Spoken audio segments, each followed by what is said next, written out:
Scotland is known the world over for its natural beauty and clean environment. And the reputation of Scotland's highly successful food and drink sector relies on this image. What's more, Scotland has enough clean renewable energy to power every single home and business in Scotland. So it's alarming that the government of a neighbouring country, England, whose politicians are being lobbied with huge sums of money from the nuclear industry, are trying to force toxic and very expensive nuclear power on Scotland, even though it doesn't need it. Add to that the cover-ups surrounding radiation leaks from the UK's ageing nuclear submarine facilities that are already damaging some of Scotland's pristine environment, not to mention the fact that Scotland's biggest city becomes the first strike target in any nuclear war because these submarines are based here, should be sufficient grounds to make every single person in Scotland very concerned. This is the story of England's bid to create Scotland's nuclear nightmare and the real reasons behind it.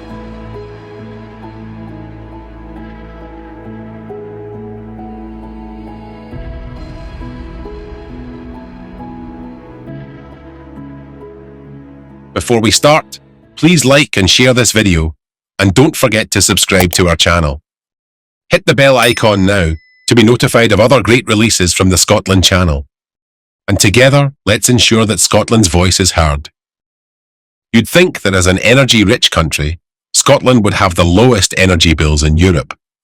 But Scots pay among the highest energy bills in the world, and we even pay higher energy bills than consumers in the south of England, despite the fact we produce huge amounts of renewable energy, more than enough to fully power Scotland. What's more, Labour's UK Under-Secretary for Energy and Net Zero, Michael Shanks, who's the MP for Rutherglen, thinks Scots paying less for their energy than those in the south of England is a bad thing. Presumably, he thinks that a third of Scots living in fuel poverty is a good thing. He even claimed that Scots paying less for their energy than consumers in the south of England would be damaging to Scotland because it would impact on investment north of the border. But what kind of investment is he talking about? Well, Labour, like the former Tory government, wants to force nuclear power on Scotland in the form of mini-nuclear reactors. The nuclear lobby is paying handsomely to have UK government policy skewed towards nuclear despite its astronomical cost and the legacy of what to do with all that radioactive waste for the next few thousand years or so. Why? Because there's money to be made mostly at the expense of you, the taxpayer. Not satisfied that Scots are being forced to pay towards the very expensive European Power Reactor, EPR, at England's Hinkley C nuclear plant in Somerset, which has seen its initial stated cost massively overrun from around £18 billion to around £45 billion. The Labour government wants to litter Scotland with SMRs, small modular reactors, despite their failure to produce anything approaching cheap electricity in other parts of the world. In fact, there isn't a single SMR anywhere in the world that is actually commercially viable. By the way, £45 billion is the equivalent of £100 million every single day for the next 110 years. It's not like the government has got nothing better to spend your money on, like the NHS or fixing the roads, for example. And if it fails to turn a profit, who cares? The taxpayer and energy bill payers are there to bail it out.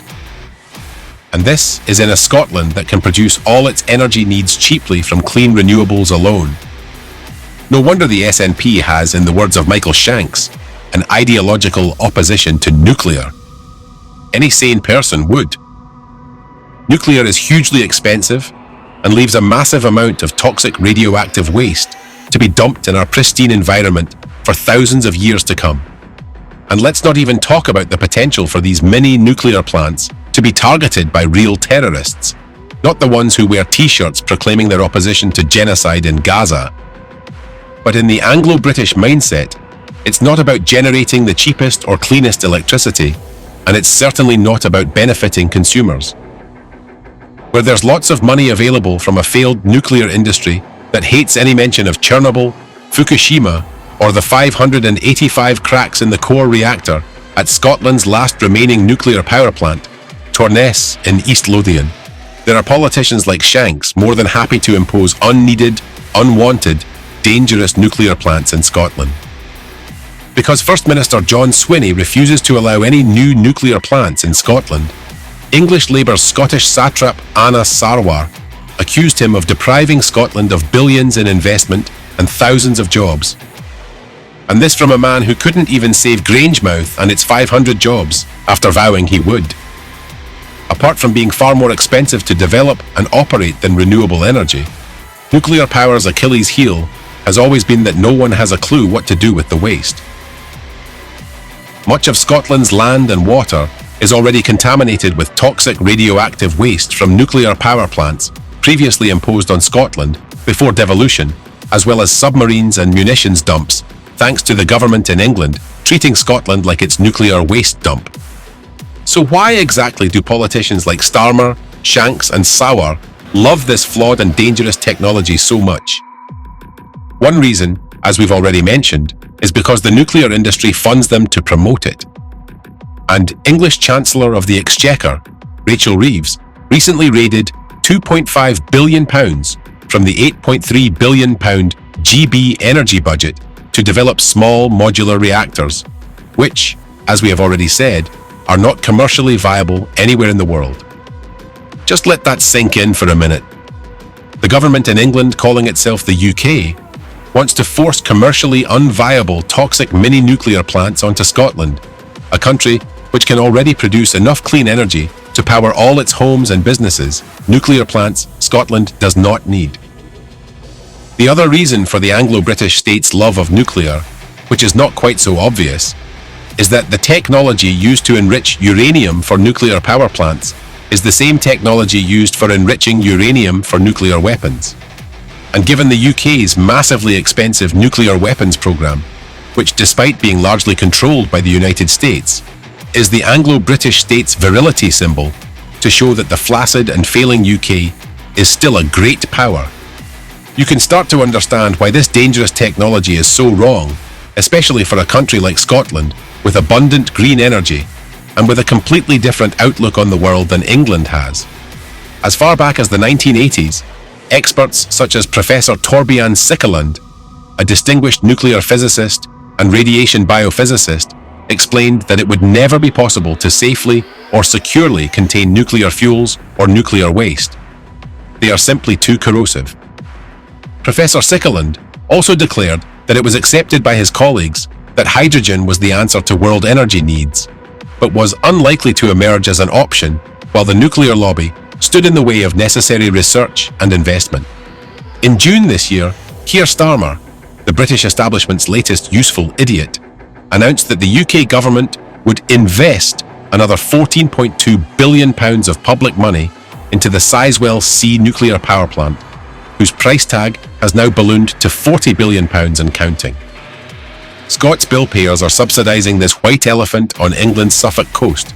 Just one reason why Scotland's energy bills are so high.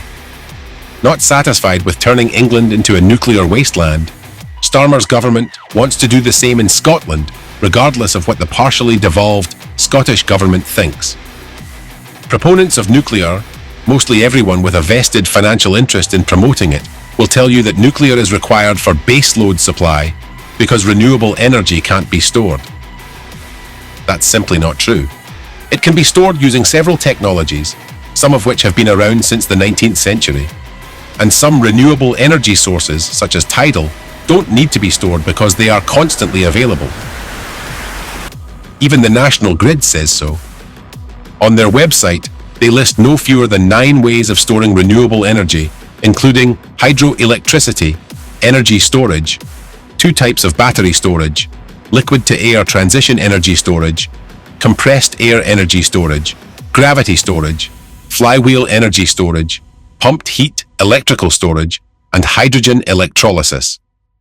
The problem for the politicians calling themselves the UK government is none of this clean energy with its myriad of safe storage options produces uranium to build all those desperately needed nuclear bombs that make Britain look so important on the world stage and move us and the rest of the world closer to thermonuclear annihilation, something to enjoy thinking about over the family's Sunday roast. And the good old compliant Anglo-British mainstream media have pushed the idea that nuclear is needed as part of the UK's energy mix, so much so that even half of the SNP's own membership backs nuclear energy despite the party's continuing opposition to it. Because the government in England controls Scotland's energy, which it asset strips from Scotland to power homes in England, the SNP have had to rely on planning laws to stop new nuclear power plants being built here. But the UK government will no doubt find ways to circumvent the SNP government to force unwanted and dangerous nuclear on us. So what was being said about nuclear in the mid-1970s? Well, the then British government accepted the findings of the Flowers Report, which advised it would be morally wrong to commit future generations to the consequences of fission power on a massive scale unless it has been established beyond reasonable doubt that at least one method exists for the safe isolation of these wastes for the indefinite future. Over 40 years later, radiation corrosion still plagues nuclear reactors wherever and however they are built. There is still no safe containment for the corrosive nature of nuclear waste. Not great news for anyone living within 100 miles of Torness, Hunterston, Chappelcross or Dounreay. In 2025, however, despite the 40-year-old commitment to the common sense and morality of the Flowers Report, we now have a desperate government in Westminster, economically bankrupt, at the mercy of whatever corporate lobbyists come their way, and Scotland, as part of this failing union, has few, if any, options to stop whatever harebrained, dangerous schemes England imposes on it, such as small modular reactors. Of course, there is one obvious solution. Independence. That way, Scotland gets to decide what happens in Scotland, not the inept and corrupt politicians of another country. Thanks for watching.